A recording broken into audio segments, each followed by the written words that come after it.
glimpse at the order? And an omelet and meat. Make an omelet. Serious on that.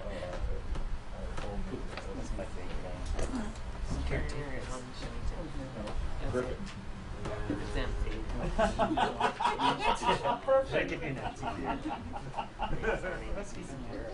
Welcome, Hydropods. Thank you, son.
Okay, this is called Just Like You.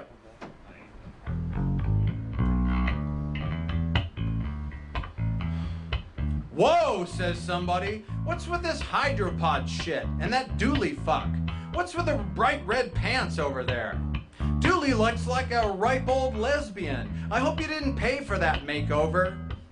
Because I don't talk, dress, act, think, care, or masturbate like everyone else, I'm somehow different, unusual. But I'm temporal, like you. Flick of an errant pork kebab to my throat, I'd bleed out. Stick an apple up my ass and stuff my mouth full of coals. Stop eating, dead of starvation. Shit or die convulsing. Knucklehead's head caught in Tuesday vice, boom goes the chuckle bait early Wednesday morning.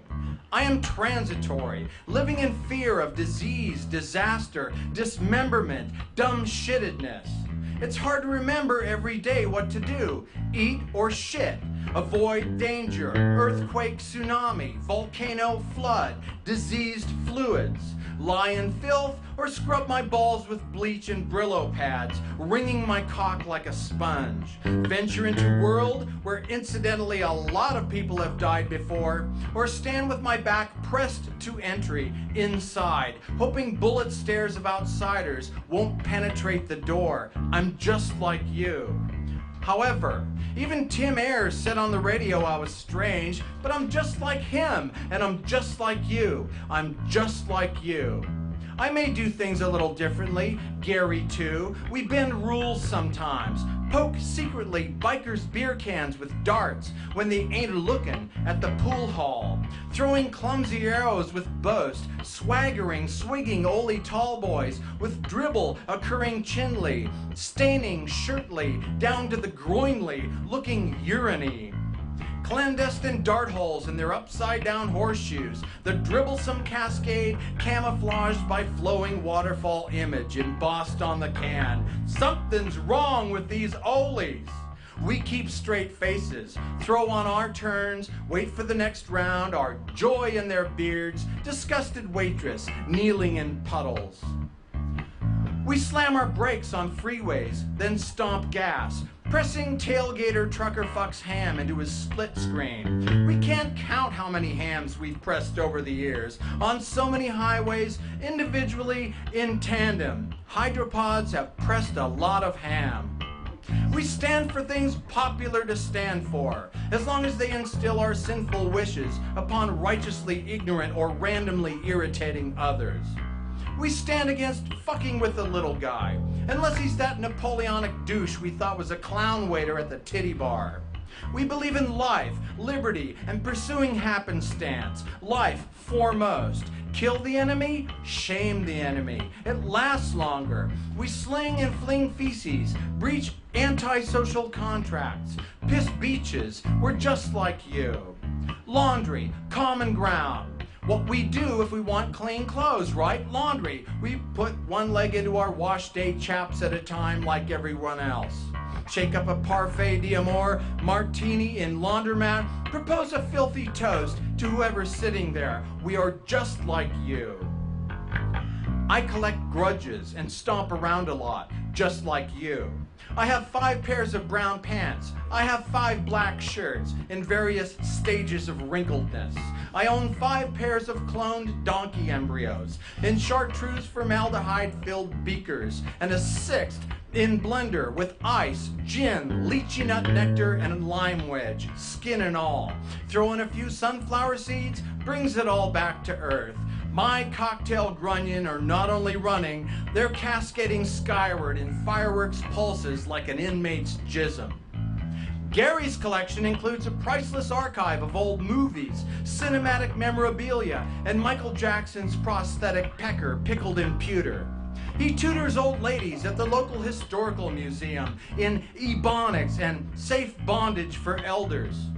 Coincidentally, a wig stylist and hip surgeon on the side, Gary knows what he likes, and he likes him some old ladies. True.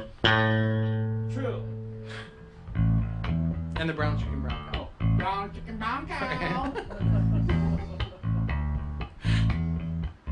And if, forget that line. and if there are any old ladies here tonight, please lock your walkers outside and crawl back for the after-hours party. Someone will drag you to Gary's limo later. Let's try the brown chicken, brown cow again.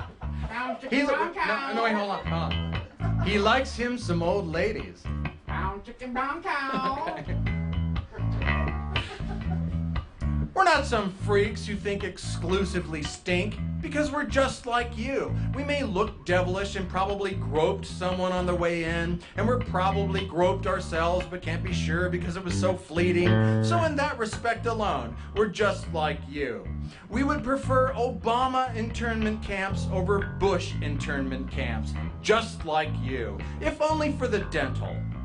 We cry for the living and laugh with the dead. We think the unthinkable, piss on sacred pillows, just like you. We get that a lot. But hydropods are no different than Gary and I. So we are. We're just like you. On a good day.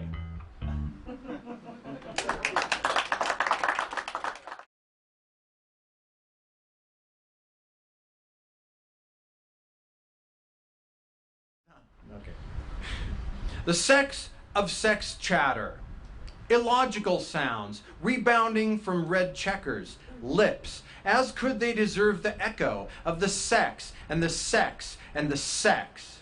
It beats back the face like so many purple-veined intrusions, and no smile so broad and hollow has ever found so much to talk about in days of fire, twister, and hurricane. It doesn't seem to matter which hole you're using, as long as it's full to the brim. In a solitary dream, psychotic musics play, gorillas pause and ruminate, and all that is truly holy is within reach. If you want the horrors, you can add those too, but in a solitary dream, the reality there is unrepentant salve. Heaven holds no bones. It could be a sea of blushing thighs, unknown tangle of tongues, genitals that would show up on a map, or some that will never breach the howling moon. It could be the very moments of initial flutter that cast our thoughts into magma. An elixir of lies couldn't comprehend the truth of this white butterfly, bold in the wax. And the great ships of space or land or sea would split into atoms to match such timeless regalia as a paper wing. We keep trying and looking with our edge in the voice, the question of this versus that comparison. When is a person not a person? Better yet, when does a person become one? It's the moment that sex finally completes us, she cackles. I knew the answer all along. I feel so sorry. I feel so goddamn bad. All right, this is a mouthful, so here we go. It's called Don't Believe Everything You Hear, especially from me.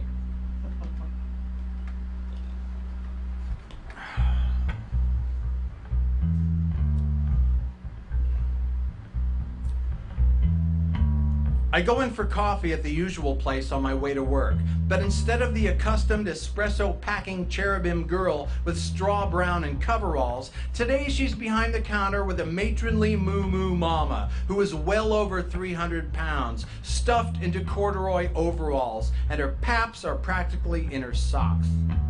And when the moo-moo mama grinds her buttery thighs up to me, I order my usual mocha mocha mocha generalissimo grande, even though I know there's no such thing on the menu, and no, I don't think it's cute when I order that. I'm as surprised as anyone when they repeat it back to me like imbecile parrots.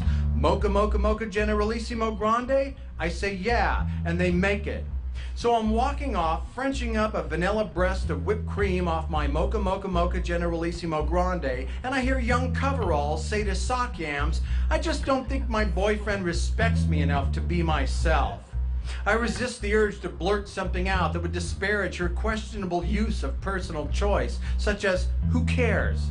And I think to myself, I want to overhear someone bitch about his or her relationship with someone like me, to hear complaints outside of the usual dilapidated gripes. I want to hear a tangent about a relationship where the offending partner got caught trout spanking someone's dirty little sister, or someone left their kids in the hands of a controversial faith healer in Pocajube and rode a world-class swimmer to Barcelona. I don't want to know he bites his toenails or doesn't like the same herbal tofu toothpaste as you, or that she hides nude photographs of old boyfriends along with industrial dildos in her panty drawer, or that she or he farts in bed. That's what beds are for.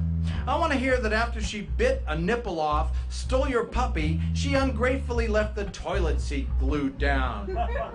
Or that he came home early to find you engaged in a group titty slap with 20 topless pizza delivery girls. What I don't want ever to hear again is, she doesn't like having sex. To cut down on repeat offenders, I'll let you know right now, that means she doesn't want to have sex with you.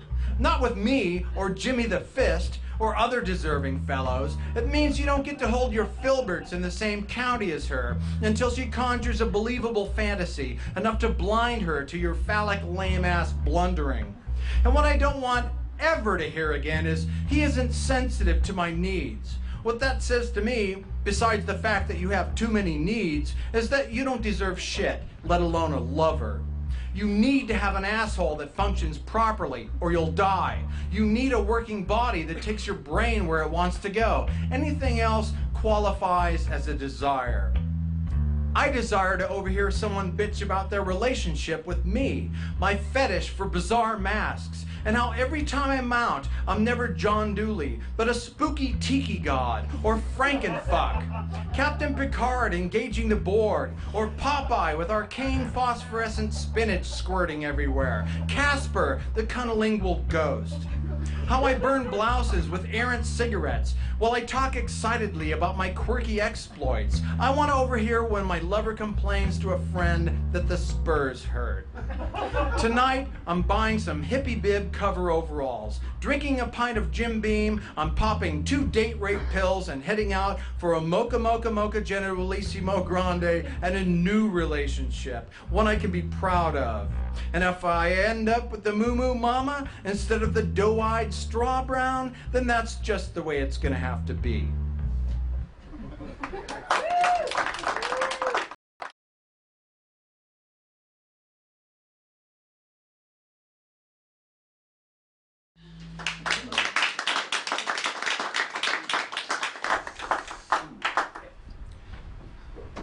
This is a newer one, therefore more difficult. I always, I try to throw in like tongue teasers just to keep me interested, because after about a month of reading stuff, it's crap. So these are hard to say, but here we go. Oh, this is the easy one. Sorry. Gotcha. This is called, and you can all repeat it after if you want, Ribbleticklia macrofiche. Say you have a month to live. A strange wasting disease has taken over your facial parts and eaten away at your nose. In a week, you'll have shredded red cabbage for cheeks, and your eyeballs have obscene protruding pustules extruding chartreuse paste. By week 3, give or take a day, your ears will have fallen by the wayside in 2 moist clops. Your tongue drips off into your pants, and you vomit your own frothing brains. Or not. Let's say you have no such face-eating disease, but you feel ugly in public. You feel you are dying of ugliness. That could take years, fast and showy or slow and ugly. Whatever happens, someday soon, well, sad for me, I'll find myself drained of spirit and spark. All the fun and love will finally escape this body. No more drunken arguments for me.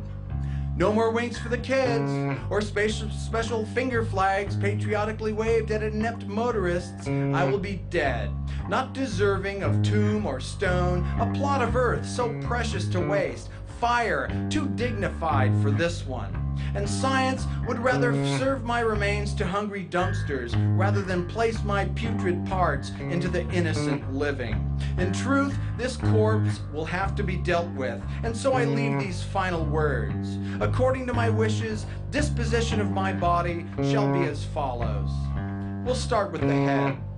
It shall be bowled through Clackamas Town Center Mall by Five-ish Finkel into the curd and cone tofuti shop, taking down a shrieking horde of honey rectum mall fluff spenders.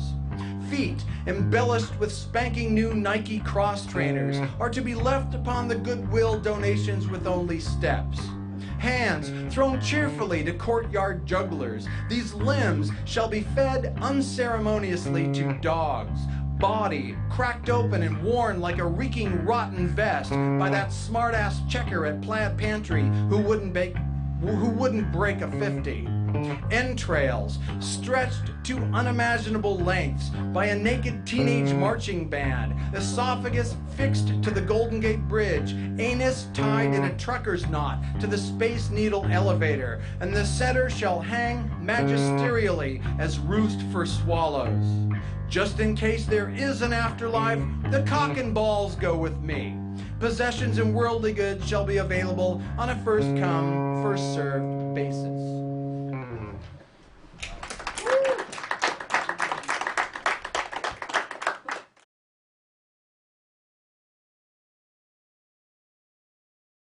Are they dollars? Are they the dollar shorts then? Yeah, the little guys. I love those. Little golden little guys. You know, like all buttery with the syrup. I love the Mrs. Butterworth's. Oh. Done, Mrs. Butterworth. Hey, really? Yeah, she's not a real person. Done her anyway. Did you get any glass shards anywhere where they shouldn't be? I used the plastic bottle. Excellent. Rubber in a plastic bottle. Rubber in a plastic bottle. Well, yes. Rubber? Why doesn't Dr. Pepper come in a bottle, right? Because it hurts when it comes in a can. No, because his wife died. Oh. Right. We should really rehearse. I'm thinking the same thing. They found him naked. High in a western hemlock, swinging by his knees, they found him naked, singing old train songs, flashlight up his rump, pants in the street, the rest of his clothes scattered throughout the trendy neighborhood. They said it started when his car refused to start, the day after his favorite TV show was canceled, when his dog died, as his wife left him, because he was coming off the booze, because he fought in World War II, because he was a retired Marine, because he was gay. The Bel Air cops tried to coax him down. His neighbor, Old Manny, even turned the hose on him. 3 a.m., but he just sang louder and looked as if to fall, as the cats wandered through the backyards of cheaters and streetlights hummed the songs of gorillas. He wasn't pushed, he didn't jump. It was supposed that he simply fell into the cement and merged with the mortar as if it were his guitar-shaped swimming pool.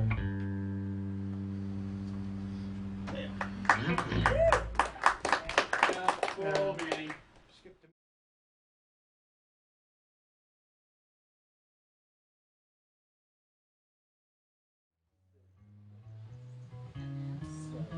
Let me just whip this out. I practice on a banana. Not with this, just thought I'd let you know. Thanks for staying. Yeah, only one person left. Yeah. I mean left. What? She barely stomped. Hurriedly, yeah. That's almost a compliment.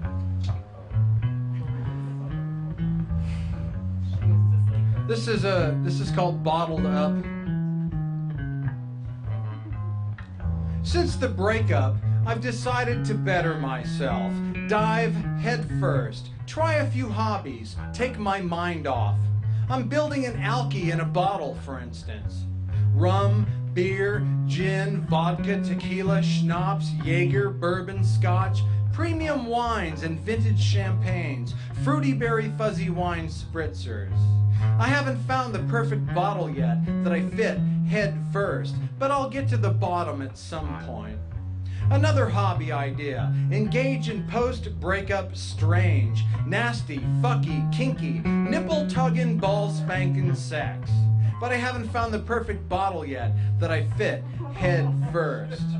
Or I could build a giant mental collage, images of her face. 1,000 times I made her happy, 1,001 I made her cry. Then bottle that, drink it, screw it for the last time, smash it against my face. Hope I never meet anyone ever again that I fit heart first.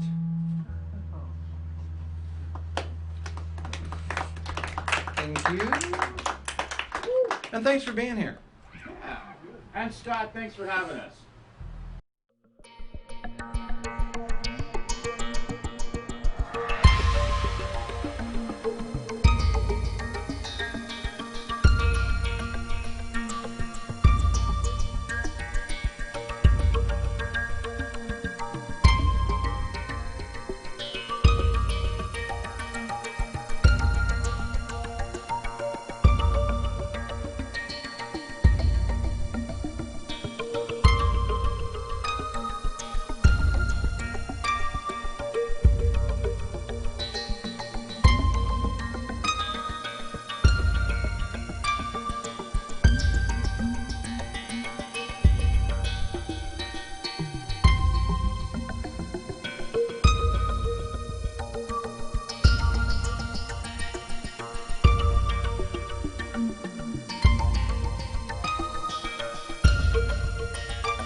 Hey, John. Come check these out.